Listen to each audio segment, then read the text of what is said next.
ಬ್ರಹ್ಮದೇವನ ಹಗಲು ಉತ್ತರಾಯಣ ಆದರೆ ರಾತ್ರಿ ದಕ್ಷಿಣಾಯಣ ಅಂತೇಳಿ ಹೇಳ್ತಾರೆ. ಅಂತಹ ಉತ್ತರಾಯಣ ಮುಗಿದು ದಕ್ಷಿಣಾಯಣ ಆರಂಭ ಆಗುವಾಗ ಇದೇನು ಆಷಾಢ ಮಾಸ.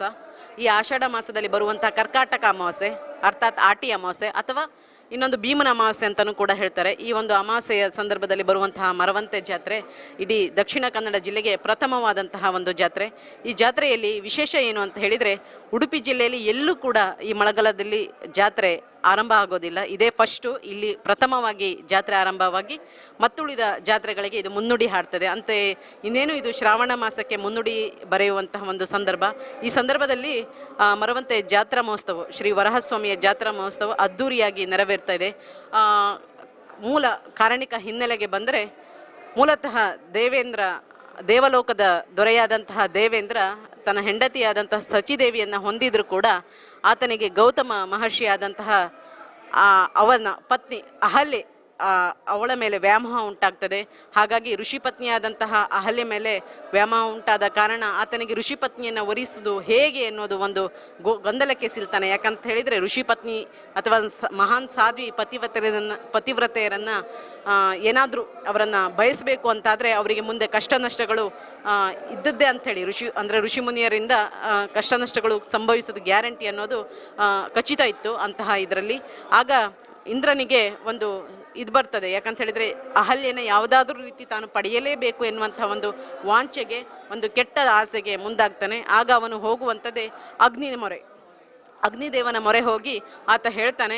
ಯಾಕಂತ ಹೇಳಿದರೆ, ಗೌತಮ ಮಹರ್ಷಿ ಎಂದಿನಂತೆ ತನ್ನ ನಿತ್ಯ ಕರ್ಮಗಳಿಗೆ ಅಂಥೇಳಿ ನದಿ ಸ್ಥಳಕ್ಕೆ ಹೋಗುವಂತಹ ಸಂದರ್ಭದಲ್ಲಿ ನೀನು ಕಕ್ಕುಟ್ಟನಾಗಿ ಅಂಥೇಳಿದರೆ ಕೋಳಿ ರೂಪದಲ್ಲಿ ಬಂದು ಅಲ್ಲಿ ಅವನ ಆಶ್ರಮದ ಸನಿಹ ಬಂದು ಕೂಗು ಎನ್ನುವುದಾಗಿ ಅಗ್ನಿದೇವನಿಗೆ ಇಂದ್ರ ಆಜ್ಞೆ ಇಡ್ತಾನೆ. ಅದೇ ರೀತಿಯೇ ಅಗ್ನಿದೇವ ಮುಂದೊಂದು ದಿನ ಗೌತಮ ಮಹರ್ಷಿಯ ಆಶ್ರಮದ ಸನಿಹ ಹೋಗಿ ಕಕ್ಕುಟ್ಟನಾಗಿ ಅಂದರೆ ಕೋಳಿಯ ರೂಪದಲ್ಲಿ ಹೋಗಿ ಕೂಗ್ತಾನೆ. ಆ ಸಂದರ್ಭದಲ್ಲಿ ಗೌತಮ ಮಹರ್ಷಿಗೆ ಎಚ್ಚರವಾಗ್ತದೆ. ಎಂದಿನಂತೆ ತನ್ನ ನಿತ್ಯ ಕರ್ಮಗಳಿಗೆ ಅಂಥೇಳಿ ನದಿ ತಟದತ್ತ ಸಾಗ್ತಾನೆ. ಆ ನದಿ ತಟದತ್ತ ಸಾಗಿದಾಗ ಅವನಿಗೆ ಯಾವುದೋ ಒಂದು ಅರಿವಿಗೆ ಬಂದಿರೋದಿಲ್ಲ ಆ ಸಮಯಕ್ಕೆ. ಇತ್ತ ಏನು ಮಾಡ್ತಾನೆ ಅಂದರೆ, ಇಂದ್ರನು ಗೌತಮ ಮಹರ್ಷಿಯ ವೇಷದಲ್ಲಿ ಬಂದು ಅಹಲ್ಯೆಯನ್ನು ಸೇರ್ತಾನೆ. ಆ ಸಂದರ್ಭದಲ್ಲಿ ನದಿ ತೀರಕ್ಕೆ ಹೋದಂತಹ ಗೌತಮ ಮಹರ್ಷಿಗೆ ಒಂದು ಸಣ್ಣ ಸುಳಿವು ಬರ್ತದೆ. ಇಷ್ಟು ಬೇಗ ಹೇಗೆ ಒಂದು ಏನು ಅರುಣೋದಯ ಆಗಲಿಕ್ಕೆ ಸಾಧ್ಯತೆ ಉಂಟು, ಇಲ್ಲೇನೋ ಒಂದು ವಿಚಾರ ಅಡಗಿದೆ ಅಂಥೇಳಿ ಎಂದು ಜ್ಞಾನೋದಯ ಆದವನಿಗೆ ಆವಾಗ ಆ ತಕ್ಷಣಕ್ಕೆ ಅವನು ಅಲ್ಲಿಂದ ಬಂದು ಆಶ್ರಮಕ್ಕೆ ಹಿಂತಿರ್ತಾನೆ. ಆ ಸಂದರ್ಭದಲ್ಲಿ ಆಶ್ರಮದಲ್ಲಿ ಅಹಲ್ಯೆ ಇಂದ್ರನ ಜೊತೆ ಇರುವುದು ಅವನಿಗೆ ಕಂಡು ಬರ್ತದೆ. ಕುಪಿತನಾಗಿ ಇಬ್ಬರಿಗೂ ಶಾಪವನ್ನು ಇಡಲಿಕ್ಕೆ ಮುಂದಾಗ್ತಾನೆ. ಅಂತಹ ಒಂದು ಸಂದರ್ಭದಲ್ಲಿ ಅಹಲ್ಯೆಗೆ ಏನು ಅಂಥೇಳಿ ಶಾಪ ಇಡ್ತಾನೆ ಅಂತ ಹೇಳಿದರೆ, ಋಷಿಪತ್ನಿಯಾದ ನೀನು ಇಂದ್ರನ ಜೊತೆ ಇದ್ದ ಕಾರಣ ನೀನು ಮುಂದೆ ಶಿಲೆ ಕಲ್ಲು ಬಂಡೆಯಾಗಿ ಹೋಗು ಎನ್ನುವುದಾಗಿ ಶಾಪ ನೀಡ್ತಾನೆ. ಆದರೆ ಅಹಲ್ಯೆ ಇದರಲ್ಲಿ ಯಾವುದೇ ಒಂದು ಲೋಪದೋಷ ಇಲ್ಲದೆ ತನ್ನದಲ್ಲದ ತಪ್ಪುಗಳಿಗೆ, ಅಪವಾದಕ್ಕೆ ಮತ್ತು ಮಹಾಪಾಪಕ್ಕೆ ಒಳಗಾದಂಥವಳು. ಹಾಗಾಗಿ ಅವಳಿಗೆ ಪರಿತಪಿಸ್ತಾಳೆ. ಯಾಕಂತ ಹೇಳಿದರೆ, ತನ್ನದಲ್ಲದ ತಪ್ಪಿಗೆ ನಾನು ಯಾಕೆ ಶಿಕ್ಷೆ ಅನುಭವಿಸಬೇಕು ಅಂಥೇಳಿ ತನ್ನ ಪತಿಯಾದಂತಹ ಗೌತಮ ಮಹರ್ಷಿಯಲ್ಲಿ ಕೇಳಿಕೊಂಡಾಗ ಗೌತಮ ಮಹರ್ಷಿ ಅದಕ್ಕೊಂದು ಪರಿಹಾರ ಮಾರ್ಗವಾಗಿ ಒಂದು ಅಂದರೆ, ಯಾಕಂತ ಹೇಳಿದರೆ ಅದರಲ್ಲಿ ಇಂದ್ರನ ಕುತಂತ್ರಕ್ಕೆ ಒಳಗಾಗಿ ತನ್ನ ಪತ್ನಿ ಮೋಸ ಹೋಗಿದ್ದಾಳೆ ಅನ್ನುವ ಅರಿವು ಆಗ್ತಿದ್ದ ಹಾಗೆ ಗೌತಮ ಮಹರ್ಷಿಯು ಅವಳಿಗೊಂದು ಪರಿಹಾರ ಮಾರ್ಗವನ್ನು ಸೂಚಿಸ್ತಾನೆ. ಆ ಪರಿಹಾರ ಮಾರ್ಗವೇ ಮುಂದೆ ರಾಮಾಯಣ ನಡೆಯುವಾಗ ಶ್ರೀರಾಮನ ಪಾದ ಸ್ಪರ್ಶದಿಂದ ನಿನ್ನ ಶಾಪ ವಿಮೋಚನೆ ಎಲ್ಲವೂ ಪರಿಹಾರವಾಗಿ ನೀನು ಮತ್ತೆ ಮೊದಲಿನಂತೆ ಆಗ್ತೀಯ. ಹಾಗೆ ಗೌತಮ ಮಹರ್ಷಿಯಾದಂತಹ ನಾನು ನಿನ್ನನ್ನು ಮತ್ತೆ ಪುನಃ ಒರಿಸ್ತೇನೆ ಎನ್ನುವುದಾಗಿ ಭರವಸೆ ನೀಡ್ತಾನೆ. ಅದರಂತೆ ತಕ್ಷಣಕ್ಕೆ ಅಹಲ್ಯೆ ಶಾಪದ ಫಲವಾಗಿ ಶಿಲೆಕಲ್ಲಾಗಿ ಬಿಡ್ತಾಳೆ. ಹಾಗೆ ಶಿಲೆಕಲ್ಲಾಗಿ ಮುಂದೊಂದು ದಿನ ರಾಮಾಯಣ ನಡೆಯುವಾಗ ರಾಮನ ಪಾದಸ್ಪರ್ಶದಿಂದ ಆಕೆ ಮತ್ತೆ ತನ್ನ ಶಾಪ ವಿಮೋಚನೆ ಮಾಡ್ಕೊಳ್ತಾಳೆ. ಅದರ ನಂತರ ಮತ್ತೆ ಗೌತಮ ಮಹರ್ಷಿನ ಪುನಃ ಸೇರಿಕೊಳ್ತಾಳೆ ಎನ್ನುವುದಾಗಿ ಪ್ರತೀತಿ ಇದೆ. ಆದರೆ ಇನ್ನು ಇಂದ್ರ ಬೇಕು ಅಂತಲೇ ಮಾಡಿದಂತಹ ತಪ್ಪಿಗಾಗಿ, ಅಂದರೆ ಇಂದ್ರನು ಮಾಡಿದಂತಹ ಬೇಕು ಅಂತ ಮಾಡಿದ ತಪ್ಪಿಗಾಗಿ ಅಂದರೆ ಋಷಿಪತ್ನಿಯನ್ನು ಅಂದರೆ ಪಡೆಯುವಂಥ ಒಂದು ವಾಂಛೆಗೆ ಮುಂದಾದ್ದರಿಂದ ಗೌತಮ ಮಹರ್ಷಿ ಅವನಿಗೆ ಮಹಾ ಘೋರ ಶಾಪವನ್ನು ನೀಡ್ತಾನೆ. ಅದೇನಂತ ಹೇಳಿದರೆ, ಋಷಿಪತ್ನಿಯಾದಂಥ ತನ್ನ ಪತ್ನಿ ಮೇಲೆ, ಆಕೆ ಮಹಾಸಾಧ್ವಿ, ಅಂಥವಳ ಮೇಲೆ ನೀನು ಕಣ್ಣು ಹಾಕಿದ್ದರಿಂದ ನಿನ್ನ ಮೈಯೆಲ್ಲ ಕಣ್ಣಾಗಿ ಹೋಗಲಿ, ಸಹಸ್ರಾಕ್ಷನಾಗಿ ಹೋಗು, ಮತ್ತು ನಿನ್ನ ಮೈಯೆಲ್ಲ ಯೋನಿಯಾಗಿ ಹೋಗಲಿ ಅಂಥೇಳಿ ಮಹಾ ಶಾಪವನ್ನು ನೀಡ್ತಾನೆ. ಅದರ ಫಲವಾಗಿ ಆ ತಕ್ಷಣವೇ ಗೌತಮ ಮಹರ್ಷಿಯ ಶಾಪದ ಫಲವಾಗಿ ಇಂದ್ರ ಆ ತಕ್ಷಣಕ್ಕೆ ಅವನ ಶಾಪದ ಪರಿಣಾಮವನ್ನು ಅಲ್ಲಿ ಎದುರಿಸ್ತಾನೆ. ಆಗ ಅವನಿಗೆ ಏನು ದಿಕ್ಕೆ ತೋಚದೆ ತಾನು ಮಾಡಿದ ಕರ್ಮ ಫಲಗಳಿಗೆ ತಾನು ಇದನ್ನೆಲ್ಲ ಅನುಭವಿಸ್ತಾ ಇದ್ದೇನೆ ಅಂಥೇಳಿ ಪರಿತಪಿಸಿ ಕೊನೆಗೆ ಆ ಗೌತಮ ಮಹರ್ಷಿಯನ್ನೇ ತನ್ನದು ತಪ್ಪಾಯಿತು ಎನ್ನುವುದಾಗಿ ಅಂದರೆ ಕ್ಷಮೆ ಯಾಚಿಸಿ ಅಂಗಲಾಚಿ ಪರಿಹಾರ ಮಾರ್ಗಕ್ಕೆ ಒಂದು ಸೂಕ್ತ ಮಾರ್ಗವನ್ನು ಕೇಳ್ತಾನೆ. ಆಗ ಸೂಕ್ತ ಮಾರ್ಗವನ್ನು ಕೇಳಿದಾಗ ಗೌತಮ ಮಹರ್ಷಿ ಯೋಚನೆ ಮಾಡ್ತಾನೆ. ಯಾಕಂತ ಹೇಳಿದರೆ ಋಷಿವರ್ಯ ಮನೆಯರಿಗೆ ಯಾವುದೇ ಒಂದು ಶಾಪ ಕೊಟ್ಟರೆ ಅದಕ್ಕೆ ಪರಿಹಾರ ಕೊಡುವಂತಹ ಒಂದು ಶಕ್ತಿ ಇರ್ತದೆ. ಅಂತಹ ಶಕ್ತಿ ಗೌತಮ ಮಹರ್ಷಿಗೂ ಕೂಡ ಇದ್ದಿತ್ತು. ಅದೇ ರೀತಿಯಾಗಿ ಗೌತಮ ಮಹರ್ಷಿಯು ಇಂದ್ರನಿಗೆ ಒಂದು ಪರಿಹಾರ ಮಾರ್ಗವನ್ನು ಸೂಚಿಸ್ತಾನೆ. ಅದೇನು ಅಂತ ಹೇಳಿದರೆ ನದಿ ಮತ್ತು ಸಮುದ್ರ ಇವೆರಡು ಸನಿಹ ಇದ್ದರೂ ಕೂಡ ಅದು ಪರಸ್ಪರ ಸಂಗಮಿಸದೇ ಇದ್ದಂತಹ ಒಂದು ಸ್ಥಳದಲ್ಲಿ, ಅಂದರೆ ಅವೆರಡು ಪರಸ್ಪರ ಸಂಗಮಿಸದ ಒಂದು ಸ್ಥಳದಲ್ಲಿ ನೀನು ಹೋಗಿ ಬ್ರಹ್ಮದೇವನನ್ನು ಕುರಿತು ತಪಸ್ಸು ಮಾಡು. ಆ ಬ್ರಹ್ಮದೇವ ಅಲ್ಲಿ ಯಾವ ರೀತಿಯಾಗಿ ಒಂದು ಪರಿಹಾರ ಮಾರ್ಗವನ್ನು ಸೂಚಿಸ್ತಾನೋ ಅದೇ ಈ ನಿನ್ನ ಶಾಪ ವಿಮೋಚನೆ ಮಾರ್ಗ ಆಗಿರುತ್ತೆ, ಮತ್ತು ಅದು ಕೂಡ ನನ್ನ ಪರಿಹಾರ ಮಾರ್ಗವಾಗ್ತದೆ ಅಂತೇಳಿ ಸಲಹೆಯನ್ನು ಇಟ್ಟು ತನ್ನ ನಿತ್ಯ ಕರ್ಮಕ್ಕೆ ಗೌತಮ ಮಹರ್ಷಿ ಮುಂದಾಗ್ತಾನೆ. ಅದರಂತೆ ಇತ್ತ ಕಡೆ ಇಂದ್ರ ತನ್ನ ವಿಕಾರ ರೂಪಗಳಿಂದ ದೇವಲೋಕದಿಂದ ಅವನ ಮಾಡಿದಂತಹ ಕೆಟ್ಟ ಕರ್ಮಗಳಿಗೆ ಪದಭ್ರಷ್ಟನಾಗಿ ದೇವಲೋಕದಿಂದ ಆಚೆಗೆ ಹೊರ ಬರ್ತಾನೆ. ತನ್ನ ಒಂದು ಪದವಿ ಏನು, ತನ್ನ ಉನ್ನತ ಪದವಿ ಏನಿದೆ ಅದನ್ನೆಲ್ಲ ಕಳ್ಕೊಂಡು ಅದರ ಆಚೆಗೆ ಅಂದರೆ ವಿಕಾರ ರೂಪದಲ್ಲಿರುವಂತಹ ಅವನನ್ನು ಪದಭ್ರಷ್ಟನಾಗಿ ಹೊರಗಾಗ್ತಾರೆ. ಅಂತಹ ಸಂದರ್ಭದಲ್ಲಿ ಅವನಿಗೆ ಇದೆಲ್ಲ ತನ್ನ ಶಾಪದ ಫಲ ಅಂತ ಗೊತ್ತಿದ್ದು ಕೂಡ ಪರಿಹಾರ ಮಾರ್ಗವನ್ನು ಅರಸಿ ಬರುತ್ತಾ ನದಿ ಮತ್ತು ಸಮುದ್ರ ಇವೆರಡು ಪರಸ್ಪರ ಹತ್ತಿರವಿದ್ದರೂ ಕೂಡ ಸಂಗಮಿಸದಂತಹ ಒಂದು ಸ್ಥಳ ಯಾವುದು ಅಂತ ಅರಸುತ್ತಾ ಬಂದವನಿಗೆ ಸಿಗುವಂಥದ್ದು ಈ ಮರವಂತೆ ಸ್ಥಳ ಅಂಥೇಳಿ ಪುರಾಣದಲ್ಲಿ ಹೇಳ್ತದೆ. ಹಾಗಾಗಿ ಆ ಮರವಂತೆ ಸ್ಥಳಕ್ಕೆ ಬಂದು ಚತುರ್ಮುಖ ಬ್ರಹ್ಮನನ್ನು ಒಲಿಸಿಕೊಳ್ಳುವಂತಹ ಒಂದು ಪ್ರಯತ್ನದಲ್ಲಿ ಮುನ್ನಡೆಯುತ್ತಾನೆ ಇಂದ್ರ. ಆವಾಗ ಇಂದ್ರನ ಒಂದು ಭಕ್ತಿಗೆ ಮೆಚ್ಚಿ ಬ್ರಹ್ಮದೇವ ಒಂದು ವರವನ್ನು ನೀಡ್ತಾನೆ. ಅದೇನು ಅಂತ ಹೇಳಿದರೆ, ನಿನ್ನ ಪಾಪವೆಲ್ಲ ಪರಿಹಾರ ಆಗಬೇಕು ಅಂತ ಹೇಳಿದರೆ ನೀನು ಶಿವಲಿಂಗವನ್ನು ಇಟ್ಟುಕೊಂಡು ಶಿವನನ್ನು ಒಲಿಸಿಕೊಳ್ಳುವಂತಹ ಒಂದು ಕಾರ್ಯಕ್ಕೆ ಮುಂದಾಗಬೇಕು. ಆವಾಗ ಶಿವ ಏನು ಒಂದು ನಿನಗೆ ಪರಿಹಾರ ಮಾರ್ಗವನ್ನು ಸೂಚಿಸ್ತಾನೋ ಅದೇ ನನ್ನ ಒಂದು ಪರಿಹಾರ ಮಾರ್ಗ ಆಗಿರುತ್ತೆ. ಹಾಗೂ ಗೌತಮ ಮಹರ್ಷಿಯ ಶಾಪದ ಒಂದು ಪ್ರಾಯಶ್ಚಿತ್ತಕ್ಕೆ ಅದೊಂದು ಸೂಕ್ತ ಮಾರ್ಗ ಆಗಿರುತ್ತೆ ಅಂಥೇಳಿ ಸಲಹೆಯನ್ನು ನೀಡ್ತಾನೆ.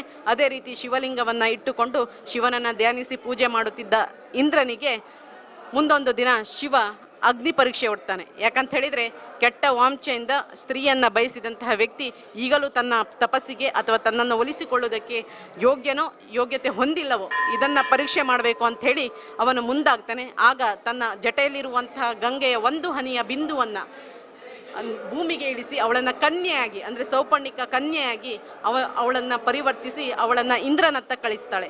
ಆ ಸಂದರ್ಭದಲ್ಲಿ ಇಂದ್ರನತ್ತ ಹೋದಂತಹ ಸೌಪರ್ಣಿಕ ಕನ್ಯೆಯು ಅವಳು ಇಂದ್ರನನ್ನು ಮನ ಕೆಡಿಸುವಂಥ ಪ್ರಯತ್ನದಲ್ಲಿ ಮುಂದಾಗ್ತಾಳೆ.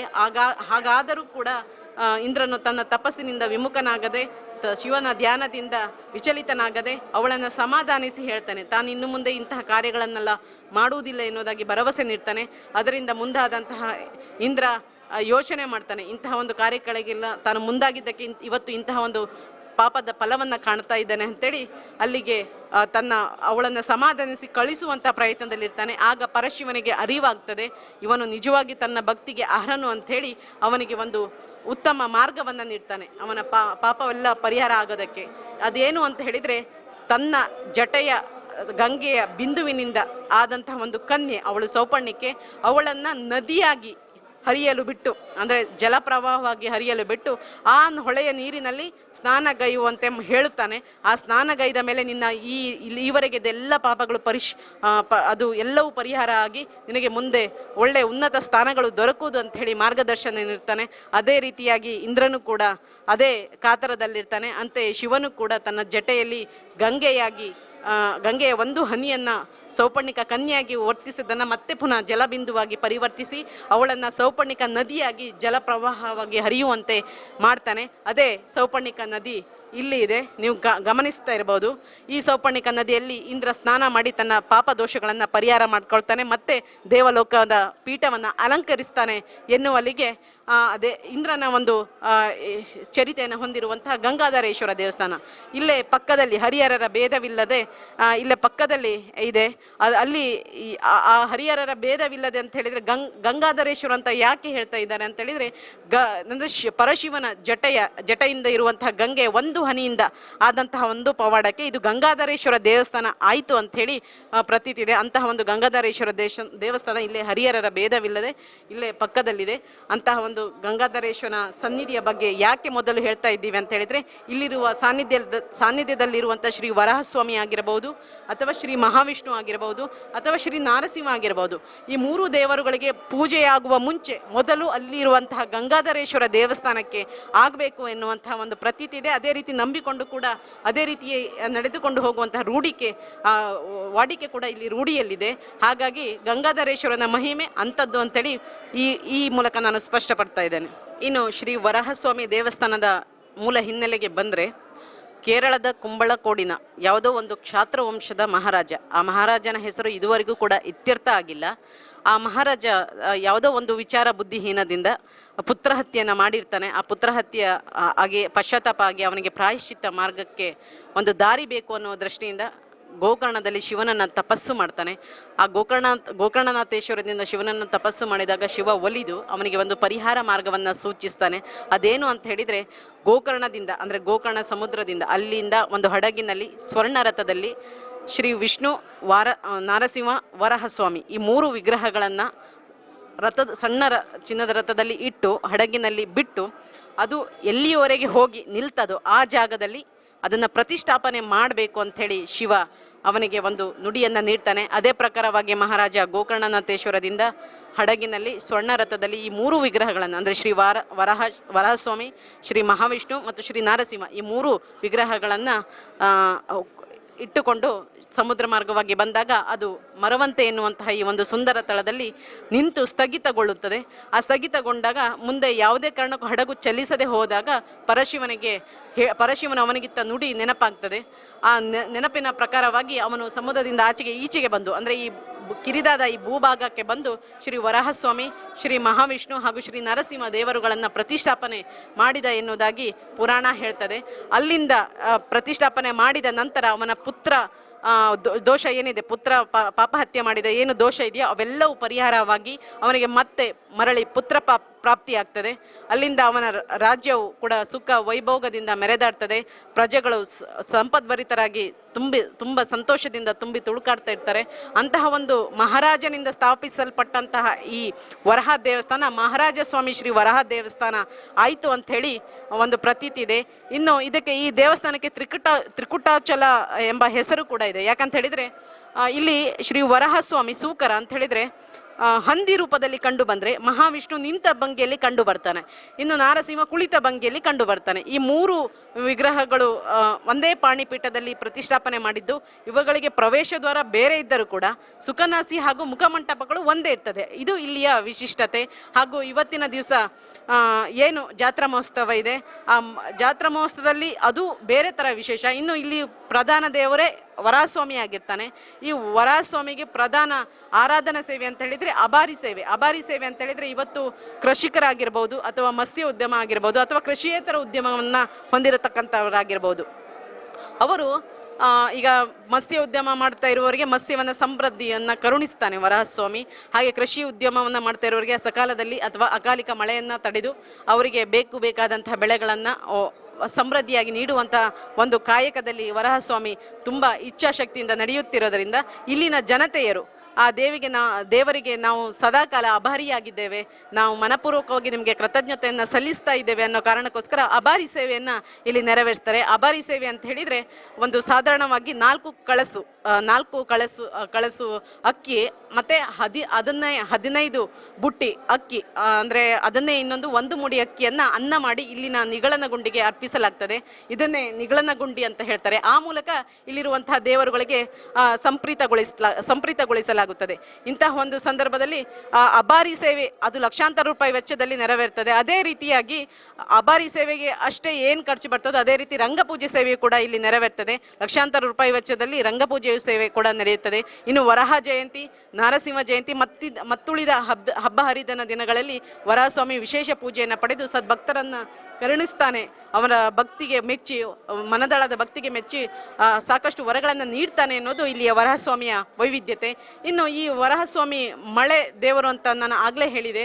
ಯಾಕಂತ ಹೇಳಿದರೆ ಮಳೆ ದೇವರು ಅಂತ ಹೇಳಿದರೆ ಒಂದು ಮಳೆಯನ್ನು ಭರಿಸುವಂಥ ಶಕ್ತಿ ಮತ್ತು ತಡೆಯುವಂಥ ಶಕ್ತಿ ಅಥವಾ ಅದನ್ನು ದೋ ಎಂದು ಸುರಿಯುತ್ತಿರುವಂತಹ ಮಳೆಯನ್ನು ತಡೆಯುವಂಥ ಶಕ್ತಿ ಇಲ್ಲಿ ವರಸ್ವಾಮಿಗಿದೆ.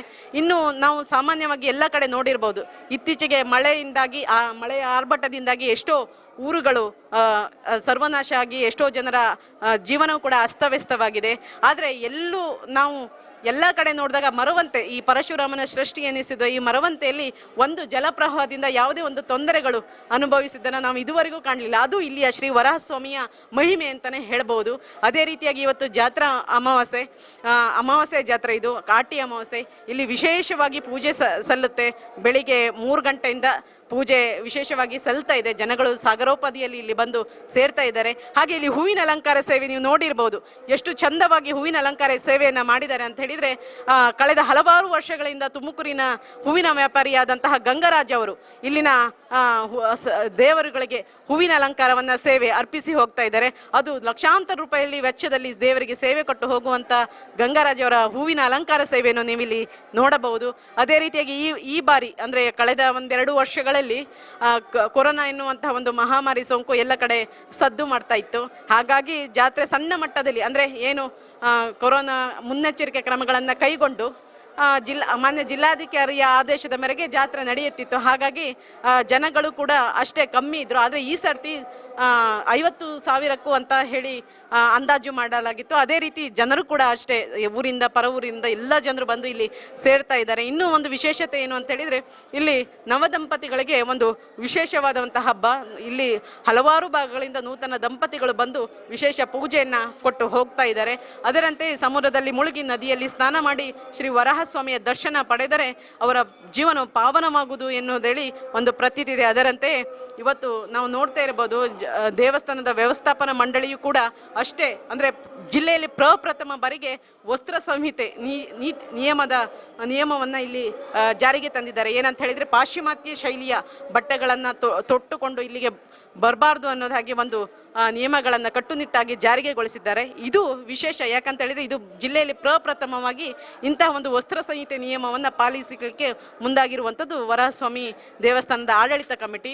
ಹಾಗೆ ಇನ್ನೊಂದು ವಿಚಾರ ಏನು ಅಂತ ಹೇಳಿದರೆ, ಪ್ರತಿಯೊಂದು ದೇವರು ಇಲ್ಲಿ ಇರುವಂತಹ ದೇವರುಗಳಿಗೆ ಏನೇ ಹೇಳ್ಕೊಂಡ್ರು ಕೂಡ, ಏನು ನೆನೆದ ಮನದಲ್ಲಿ ದೇವರನ್ನು ನೆನೆಸ್ಕೊಂಡ್ರೆ ಸಾಕು, ಅಲ್ಲಿ ದೇವರು ಇಷ್ಟಾರ್ಥವಾಗಿ ಬಂದು ಏನು ಕರುಣಿಸಬೇಕು ಅದನ್ನು ಕರುಣಿಸ್ತಾನೆ ಅಂತೇಳಿ ಹೇಳ್ತಾರೆ. ಹಾಗಾಗಿ ಇವತ್ತು ಮೀನುಗಾರರಾಗಿರ್ಬೋದು ಅಥವಾ ಕೃಷಿಕರಾಗಿರ್ಬೋದು, ಮೀನುಗಾರರು ಅವರ ಸಮೃದ್ಧಿಯನ್ನು ಹೆಚ್ಚಿಸೋದಕ್ಕೆ ಶ್ರೀ ವರಾಹಸ್ವಾಮಿಗೆ ಒಂದು ಚಿನ್ನದ ಇದು ಸಿಗಡಿ ಏನು ಹೇಳ್ತಾರೆ, ಚಟ್ಲಿ ಹಾರವನ್ನೇ ಮಾಡಿ ಹಾಕಿದ್ದಾರೆ. ಅಂದರೆ ಅಷ್ಟು ಶಕ್ತಿವಂತ ದೇವರು ಇದು. ಅಂದರೆ ಸಕಲ ಭಕ್ತರು ಏನು ಬೇಡ್ತಾರೋ ಅವರ ಇಷ್ಟಾರ್ಥಗಳನ್ನು ಈಡೇರಿಸುವಂಥ ಅಸಾಮಾನ್ಯ ಅಸಾಧಾರಣ ಶಕ್ತಿ ಇಲ್ಲಿ ವರಾಹಸ್ವಾಮಿಗಿದೆ ಅಂತೇಳಿ ಹೇಳ್ತಾರೆ.